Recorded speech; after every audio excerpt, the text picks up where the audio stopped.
नमस्ते दोस्तों, मैं अरविंद अपने YouTube चैनल त्रिशूल पर एक नए वीडियो के साथ। और आज इस वीडियो में बात करूंगा अमेरिका के पूर्व राष्ट्रपति बराक ओबामा द्वारा लिखी गई एक पुस्तक अ प्रॉमिस्ड लैंड के बारे में, जिसकी चर्चा आजकल हमारे हिंदुस्तान में बहुत ज़्यादा हो रही है। लेकिन आगे बढ़ने से पहले मैं आप लोगों से निवेदन करूंगा कि यदि अभी तक आप लोग हमारे चैनल को सब्सक्राइब नहीं किए हैं, कृपया सब्सक्राइब कर दीजिए और साथ ही साथ बेल आइकन को भी दबा दीजिए, जिससे जब भी मैं कोई नया वीडियो अपलोड करूँ तो उसका नोटिफिकेशन आप लोगों तक पहुँचे। अमेरिका के पूर्व राष्ट्रपति बराक ओबामा ने एक किताब लिखी है अ प्रॉमिस्ड लैंड। यह किताब आज ही प्रकाशित हुई है, लेकिन इसके एक हिस्से पर भारत में राजनीति गर्मा गई है।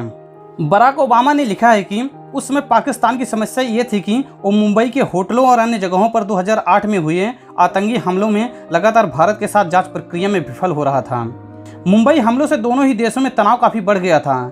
ऐसा इसलिए था क्योंकि आतंकवादी संगठन लश्कर तैयबा इन हमलों के लिए जिम्मेदार था और माना जा रहा था कि पाकिस्तान की खुफिया एजेंसी का लश्कर के साथ संबंध है। बराक ओबामा ने यह भी लिखा कि मनमोहन सिंह ने 26/11 के बाद पाकिस्तान पर हमला करने की मांग का विरोध किया था, लेकिन उनका यह निर्णय उन्हें राजनीतिक तौर पर महंगा पड़ गया। अमेरिका के पूर्व राष्ट्रपति बराक ओबामा 2010 में भारत के दौरे पर थे। इसी दौरान तत्कालीन प्रधानमंत्री मनमोहन सिंह ने उनसे मुलाकात की थी। ओबामा के मुताबिक मीटिंग में मनमोहन सिंह ने ही उनसे 26/11 हमलों की चर्चा की थी। ओबामा से ये डर भी जाहिर किया कि मुस्लिमों के खिलाफ बन रही भावना ने बीजेपी को मजबूत किया है। अब सवाल उठता है कि मनमोहन सिंह ने पाकिस्तान पर जवाबी हमले की मांग का विरोध क्यों किया? क्या मनमोहन सिंह ने स्वयं ऐसा निर्णय लिया या उन पर किसी का दबाव था? अगर दबाव था तो किसका? क्या यह दबाव कांग्रेस के आला कमान का था? क्या मनमोहन सिंह पर यह दबाव इसलिए बनाया गया ताकि कांग्रेस के मुस्लिम वोट बैंक पर इसका असर न पड़े?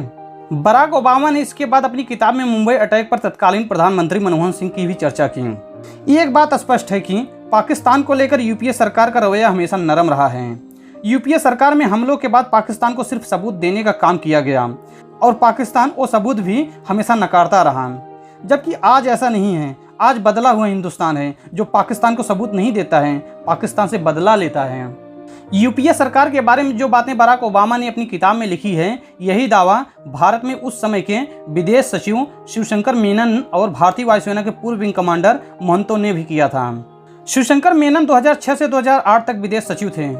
उन्होंने अपनी किताब choices inside the making of India's foreign policy में खुलासा किया था कि 2008 में पाकिस्तान पर हमले की योजना पर बात चल रही थी, लेकिन सरकार बाद में इस योजना पर आगे नहीं बढ़ी।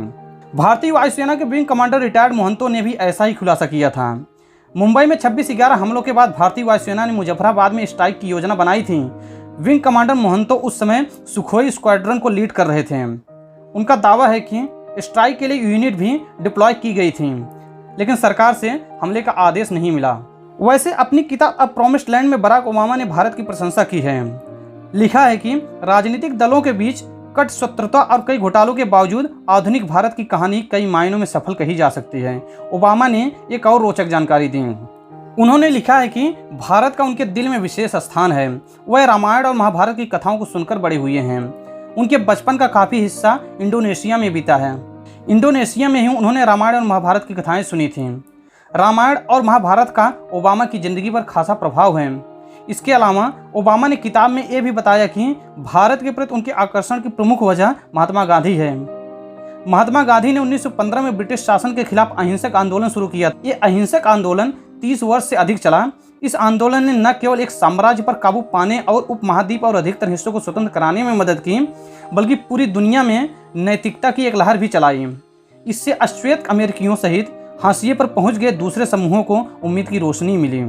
आतंकवाद के खिलाफ प्रधानमंत्री नरेंद्र मोदी लगातार एक्शन मोड में हैं। भारत पाकिस्तान को हमले पर सैन्य जवाब भी देता है और कूटनीतिक मंच से भी पाकिस्तान को घेरा जाता है।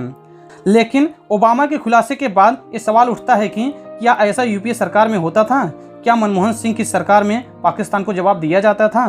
तो दोस्तों, आज के वीडियो में बस इतना ही। अगर आपको हमारा यह वीडियो पसंद आया है तो कृपया लाइक कीजिए और ज़्यादा से ज़्यादा शेयर कीजिए। धन्यवाद।